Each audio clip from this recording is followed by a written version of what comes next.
This week's episode is being simulcast in Squirrel. Chirp, chirp, chirp, chirp. That's a special announcement for my new book, Joe Stevens' Moxalama, now available at the Amazon Kindle store. Follow the link in the description below to purchase this book and support the Equestria Inquirer. All proceeds will be donated to the Free the Slaves Foundation. I'm Joe Stevens, and this is the Equestria Inquirer.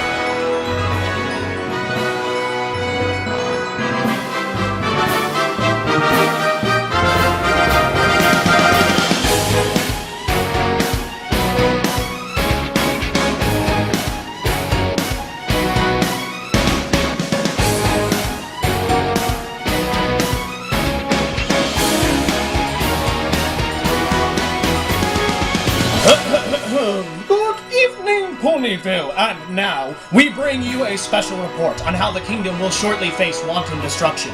As always, it is Rainbow Dash's fault. Unreliable sources have confirmed that Ponyville resident Rainbow Dash has begun using tornadoes to solve every problem she encounters.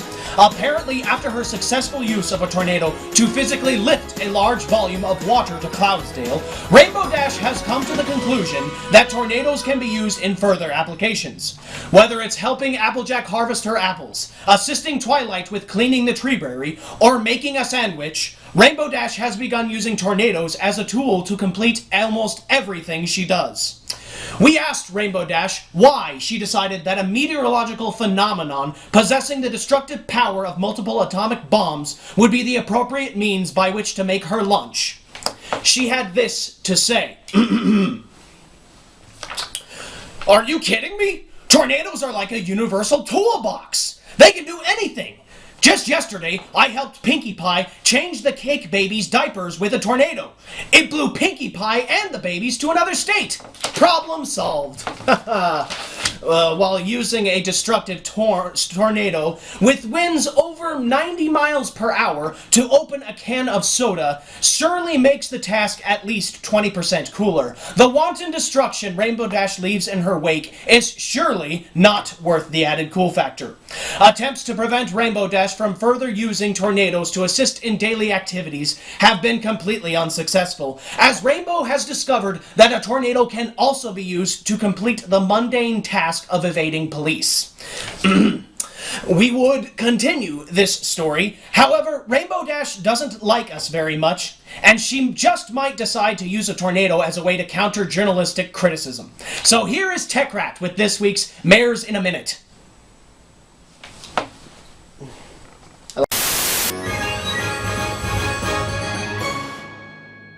Thanks, Joe.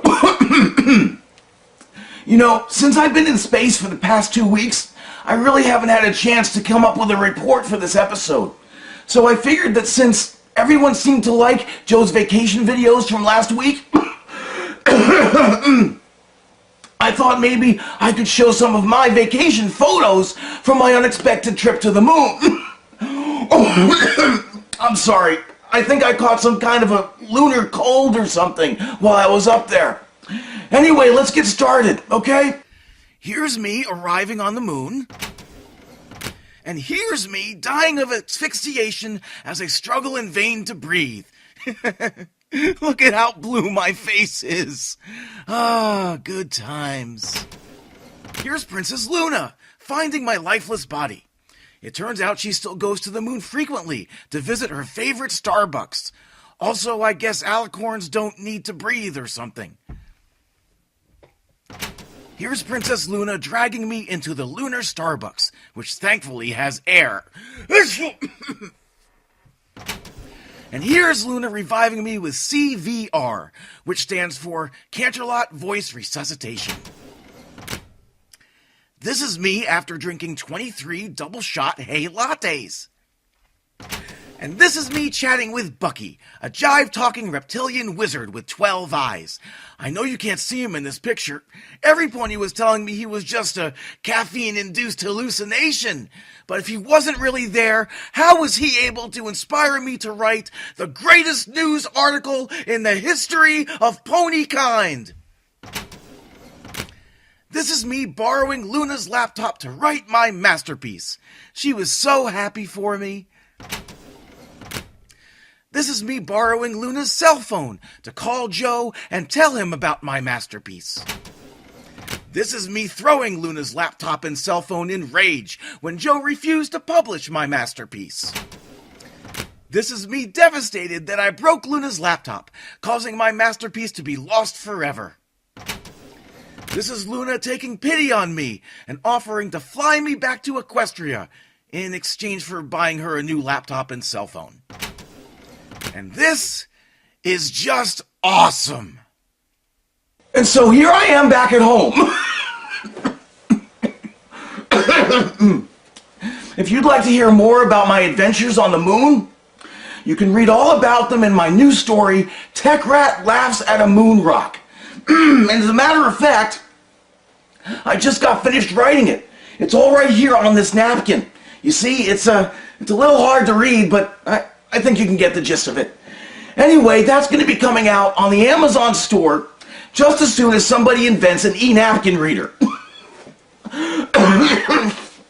In the meantime, I would recommend that you go and you buy Joe's new book, Joe Stevens' Moxalama. Not only is that a real book, but it's also very funny and it supports a really good cause. All the proceeds from the sale of that book will go towards the Free the Slaves Foundation. You can find out more about the charity and the foundation by clicking the charity link at the end of this episode. For EQI, I'm Tech.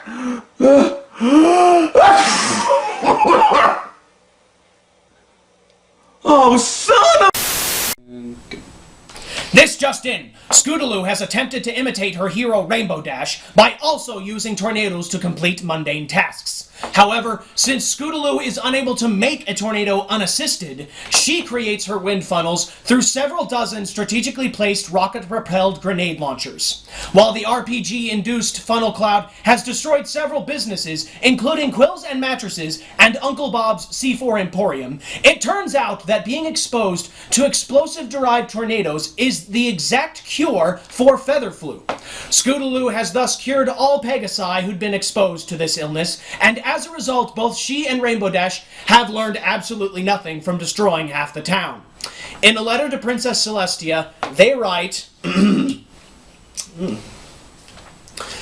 Dear Princess Celestia, I didn't learn nothing. Here's a hand grenade. This message was delivered to Canterlot Castle via tornado. Casualties are being counted as we speak. Be sure to buy our new book, Joe Stevens' Moxalama, now available via the link below at the Amazon Kindle store. I'm Joe Stevens, and this has been the Equestria Inquirer. Good night and goodbye.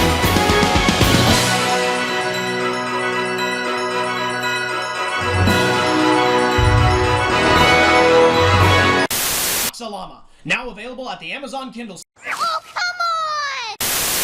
Hey, Battlefield Bro. This is Techrat. Yes.